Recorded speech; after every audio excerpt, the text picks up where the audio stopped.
Assalamualaikum warahmatullahi wabarakatuh. Perkenalkan, saya Mirzky Husni Amalia, absen 19 dari kelas 3HD4 AKM. Di sini saya sebagai junior auditor yang akan mengaudit akun cadangan kerugian piutang. Baik, izinkan saya untuk menyampaikan penjelasan hasil audit akun cadangan kerugian piutang atau CKP. Saya akan izin share screen terlebih dahulu.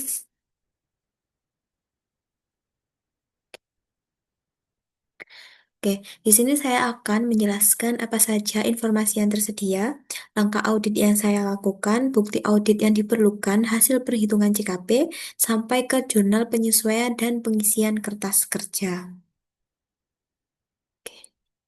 Next, kemudian tujuan audit CKP atau cadangan kerugian piutang yang pertama memastikan piutang benar-benar ada dan dimiliki perusahaan. Yang kedua, memastikan hak tagih atas piutang adalah milik perusahaan.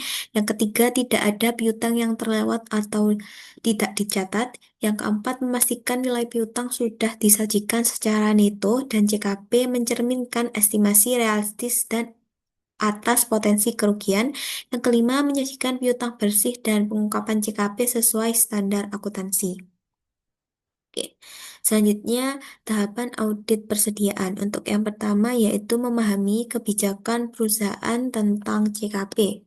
Kemudian, memeriksa daftar piutang usaha piutang atau aging schedule. Kemudian, di sini untuk memeriksa em, apakah tanggal fakturnya itu benar, apakah tanggal pelunasan itu benar, kemudian apakah piutangnya itu tergolong lewat jatuh tempo sehingga tarif CKP-nya itu berbeda. Yang ketiga yaitu menguji keakuratan saldo buku besar CKP dan piutang, kemudian melakukan konfirmasi piutang. Yang kelima, pengujian subsequent receipt. Kemudian yang keenam menentukan piutang bermasalah atau specific doubtful accounts. Yang ketujuh menguji perhitungan JKP klien atau reperformance test. Yang kedelapan menganalisis kelayakan JKP perusahaan. Yang kesembilan menentukan jurnal penyesuaian JKP dan yang terakhir yaitu menyajikan hasilnya di kertas kerja. Kemudian next, informasi yang tersedia untuk transaksi piutang usaha dipengaruhi oleh transaksi penjualan kredit dan penerimaan kas dari pelunasan debitur, termasuk perhitungan retur dan potongan penjualan. Perusahaan mengolah catatan piutang berdasarkan administrasi faktur-faktur debitur beserta bukti-bukti retur penjualan.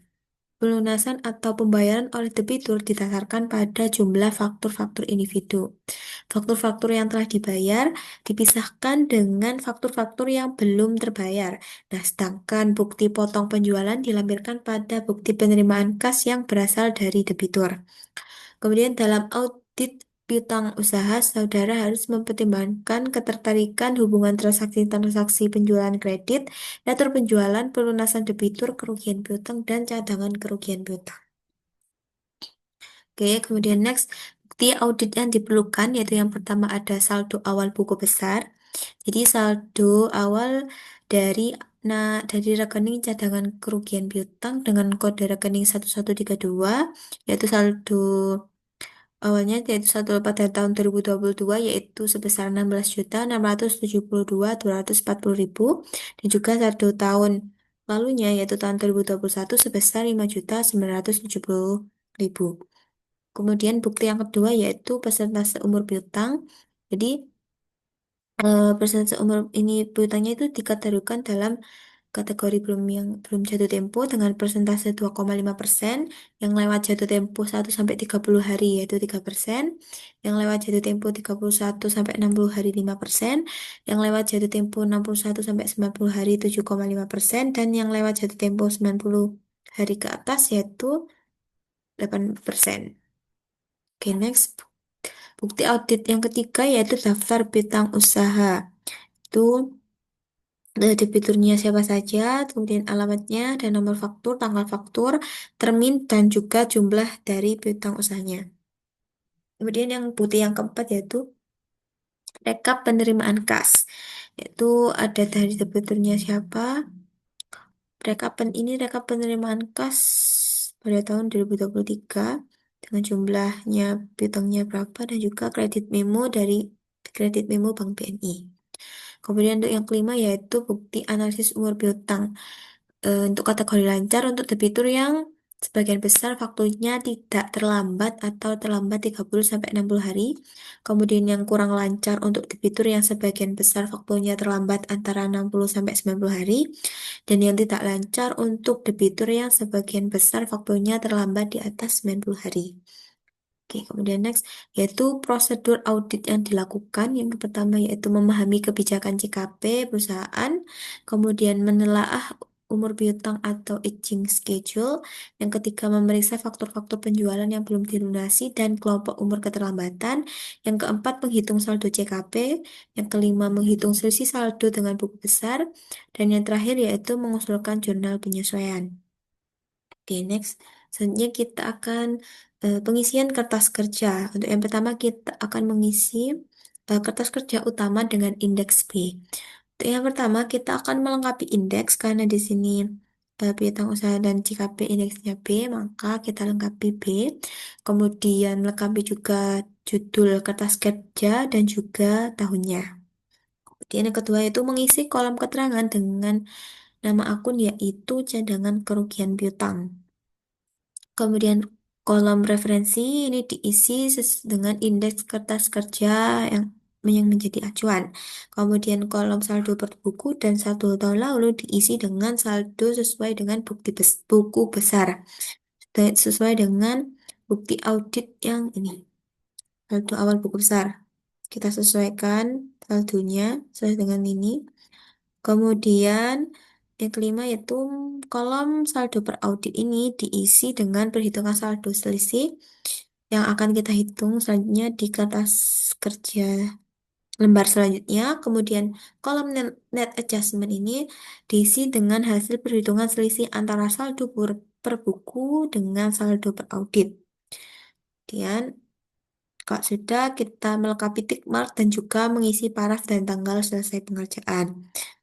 Selanjutnya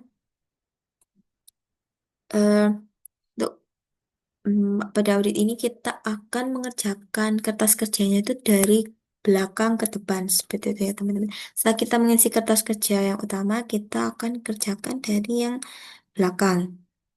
Oke, dari indeks B1 yang lembar pertama. Nah, untuk yang pertama yaitu jangan lupa untuk melengkapi indeks sesuai pedoman, kemudian mencocokkan ini daftar piutang usaha dengan bukti audit daftar piutang usaha. Kita cocokkan debiturnya siapa saja, nomor fakturnya, tanggal fakturnya, termin, dan juga jumlah dari piutangnya. Nah, kalau sudah kita total jumlah dari piutangnya ini, maka akan menghasilkan piutang usaha kotor. Oke, kemudian di indeks selanjutnya kita akan menghitung CKP. Di ini lembar kedua. Oke. Untuk yang indeks kertas kerja, indeks B1 lembar kedua, itu yang pertama kita lengkapi dulu indeksnya. Kemudian kita akan menentukan tarif kerugian tiap kelompok umur keterlambatan sesuai dengan kebijakan akuntansi perusahaan, yaitu dicocokkan dengan daftar piutang usaha dan juga rekap penerimaan kas. Kemudian kita akan coba cocokkan, kita bisa cocokkan dengan bukti daftar piutang usaha atau kita bisa cocokkan dengan em, lembar ke satu ini. Indeks B1 lembar ke satu yang di lembar satu kita bisa cocokkan. Misalnya untuk yang pertama yaitu dari UD Cahaya dengan tanggal faktur tanggal 10 Agustus tahun 2022 dengan termin 2 per 10 sampai N per 45 yang artinya akan mendapatkan diskon 2% jika dilunasi dalam waktu 10 hari dan jatuh tempo 45 hari setelah tanggal faktur yaitu tanggal 10 Agustus tahun 2022. Dan kita cocokkan dengan rekap penerimaan kas. Nah, di rekap penerimaan kas, oh ternyata UD Cahaya ini menelasi piutangnya itu pada tanggal 2 Januari tahun 2023. Sedangkan tanggal jatuh tempohnya ini 40 hari setelah tanggal faktur, yaitu setelah tanggal 10 ya. Artinya berarti sekitar bulan November. Nah, tapi durasinya itu bulan Januari tahun depan, yang artinya ada jangka waktu 3 bulan dari tanggal jatuh, lebih dari 3 bulan dari dari tanggal jatuh tempo. Berarti karena 1 bulan 30 hari, maka tiga bulan dikali 30 hari sama dengan 90 hari, lebih dari 90 hari. Maka ini untuk yang UD Cahaya yang piutangnya sebesar 43 juta sekian ini kita kategorikan dalam lewat terlambat lebih dari 91 hari seperti itu. Dan kita coba juga untuk yang kedua yang ini yang UD Cahaya dengan piutang 59 juta dengan tanggal faktur 25 Oktober 2022 dengan termin 2010 N/45 yang artinya akan jatuh tempo 45 hari setelah tanggal 25 Oktober 2022. Dan kita cocokkan dengan rekap penerimaan kasnya. Hmm.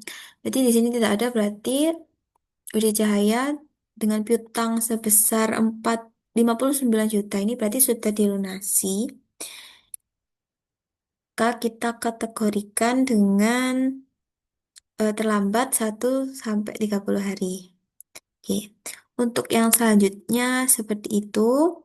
Kemudian setelah sudah kita kategorikan seperti itu, kita cocokkan dengan daftar piutang dan juga rekap penerimaan kas. Kalau sudah, maka per kolom dari ini yang lewat jatuh tempo ini kita jumlahkan di baris ke-19 ini. Setelah kita jumlahkan, kemudian kita akan hitung besarnya CKP yang layak sebagai saldo audit 31 Desember 2022 dengan mengalihkan tiap jumlah kolom kelompok umur keterlambatan di baris 19 dengan tarif persentase umur piutang. Jadi, kita lihat tarifnya di bukti audit yang kedua ini. Jadi, untuk yang belum jatuh tempo dikalikan tarif persentasenya 2,5%. Untuk yang lewat jatuh tempo 1 sampai 30 hari yaitu 3%. Dan yang lewat jatuh tempo 31 sampai 60 hari 5% dan seterusnya. Nah, balik ke sini lagi. Berarti yang belum terlambat atau belum melewati jatuh tempo, kita akan kalikan 227 juta sekian dikalikan dengan 2,5%. Untuk ini 3% dan selanjutnya sesuai dengan persentase umur piutangnya tadi. Oke, setelah kita kalikan di baris ke-20 ini, kita akan total 5 juta sekian, ditambah 6 juta sekian, ditambah 4 juta sekian, ditambah 4 juta sekian, dan ditambah 3 juta sekian. Ini kita jumlahkan, maka akan menghasilkan total CKP sebesar 24.514.843,2. Ya, jangan lupa kita untuk melengkapi tick mark dan juga mengisi paraf dan tanggal selesai pengerjaan. Kemudian setelah itu kita akan silangkan atau kita akan tulis di sini saldo CKP-nya yaitu sebesar 24.514.843,2. Dan kita selisihkan dengan piutang usaha kotor. Piutang usaha kotor dikurangi CKP, maka akan menghasilkan piutang bersih sebesar 605.944.846,2. Oke, kemudian setelah itu kita lengkapi tick mark dan mengisi paraf dan tanggal selesai pengerjaannya. Lembar 1 sudah kita lengkapi tick mark, lembar 2 sudah, kemudian kita akan ke lembar ketiga. Di lembar ketiga sama seperti tadi yaitu melengkapi indeks sesuai pedoman. Kemudian untuk kolom konfirmasi untuk setiap debitur, bukan setiap faktur, diisi dengan jenis konfirmasi yang dikirim, misalnya positif, seperti itu. Untuk kolom subsequent collection atau penerimaan tagihan setelah tanggal neraca, yaitu lengkapi tanggal batas pengujian. Kolom ini diisi dengan hasil penerimaan tagihan perusahaan dari debitur setelah tanggal neraca. Setelah tanggal 31 Desember 2022, maka kita bisa lihat datanya di rekap penerimaan kas awal tahun 2023. Nah, jumlah kolom rupiah di kolom ini itu tidak perlu dijumlahkan. Kemudian untuk yang kolom-kolom komentar kondisi debitur diisi sesuai kondisi kelancaran pembayaran debitur. Oke, misalnya yang nomor satu, kita bisa untuk yang ini kita bisa cocokkan dengan bukti rekap penerimaan kas atau kita langsung saja karena kita tadi sudah mengkelompokkannya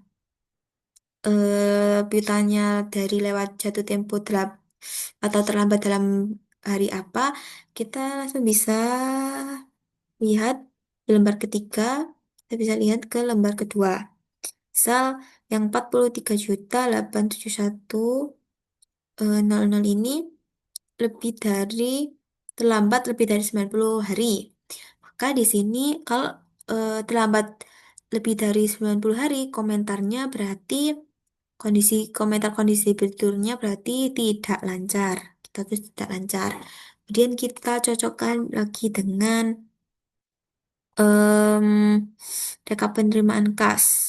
Oh, tadi jumlahnya itu berapa?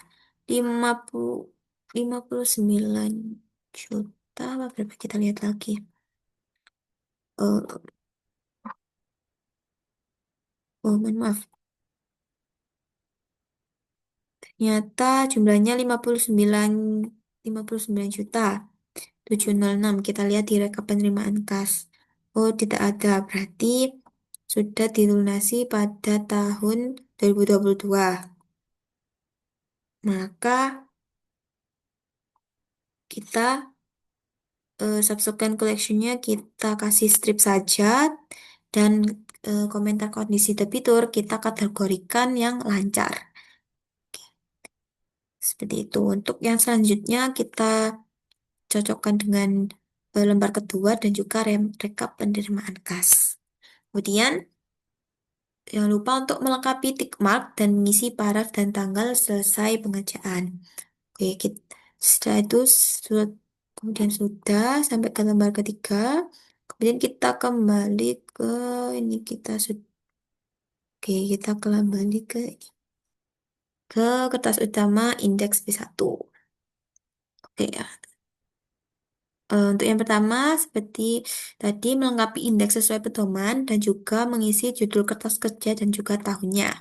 Kemudian kita akan menghitung cadangan kerugian piutang, yaitu jumlah dari saldo awal CKP, yaitu saldo CKP tahun lalu atau tahun 2021, karena sekarang tahun 2022, dikurangi dengan saldo CKP menurut audit. Jadi saldo awal buku besar kita kurangi dengan saldo CKP menurut audit. Karena saldo CKP menurut auditnya sudah kita hitung ini di lembar ke-1. Oh, maaf, di lembar kedua sudah kita hitung, maka kita langsung tulis saja. Saldo CKP menurut auditnya 24 juta sekian. Jadi 24.514.843,2 ini kita kurangi dengan saldo awal buku besar tahun 2021, yaitu sebesar 5.970.000. Maka akan menghasilkan selisih 18.544.834,2. Yang dimana selisih tersebut merupakan kerugian piutang yang seharusnya dibebankan. Oke, setelah itu jumlah perhitungan ini kita bandingkan dengan saldo CKP menurut buku besar. Jadi saldo CKP menurut audit dibandingkan dengan saldo CKP menurut buku besar. Nah, jika ada selisih, dianalisis berapa kerugian piutang yang seharusnya beban kerugian piutangnya itu kurang atau justru lebih. Nah, di sini saldo CKP menurut audit dan saldo buku besar, CKP menurut buku besar itu selisih 7.842.603,2 ribu. Nah, karena selisih, maka kita akan membuat jurnal penyesuaian, yaitu beban kerugian piutang pada cadangan kerugian piutang sebesar selisihnya tadi, yaitu 7.842.603,2 seperti itu. Kemudian,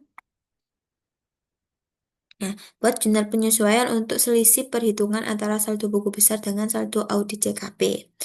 Ini sudah. Kemudian kita jangan lupa untuk melengkapi tick mark dan mengisi paraf dan tanggal selesai pengerjaan. Setelah kita hitung, maka kita akan tulis di kertas kerja utama, kertas kerja indeks B. Sudah kita ketahui saldo CKP menurut auditnya yaitu 24 juta, kita tulis di saldo per audit. Maka kita bisa menghitung net adjustment-nya, yaitu selisih dari saldo berbuku dan saldo per audit sebesar 7.842.603,2. Nah, ini perhitungnya sama dengan yang di ini. Sama. Kemudian di di indeks kertas kerja utama ini, kertas indeks B, jangan lupa kita untuk melengkapi tick mark dan mengisi paraf dan tanggal selesai pengerjaan. Maka kita sudah menyelesaikan pengisian kertas kerjanya. Mulai dari kertas kerja utama, sudah kertas kerja indeks B1 lembar 1, lembar 2, lembar 3 sudah dikerjakan. Terus selanjutnya yaitu ringkasan usulan jurnal penyesuaian dengan indeks R. Seperti tadi, yaitu yang pertama melengkapi indeks sesuai pedoman dan juga judul kertas kerja dan tahun. Untuk kolom keterangan isi dengan nama akun, kemudian beri keterangan penyesuaian jurnal apa. Di kolom referensi, kita isi dengan indeks kertas kerja yang dijadikan sumber referensi. Karena CKP tadi indeksnya di indeks B1 yang kita menghitung ini kita jadikan maka referensinya dari indeks B1. Oke, dengan penyesuaian yaitu beban kerugian piutang pada cadangan kerugian piutang dengan keterangan mencatat kerugian cadangan kerugian piutang dengan saldo 7.842.603. Oke, seperti itu. Kemudian next. Nah, terima kasih dari saya. Jika ada salah kata, mohon maaf. Wassalamualaikum warahmatullahi wabarakatuh.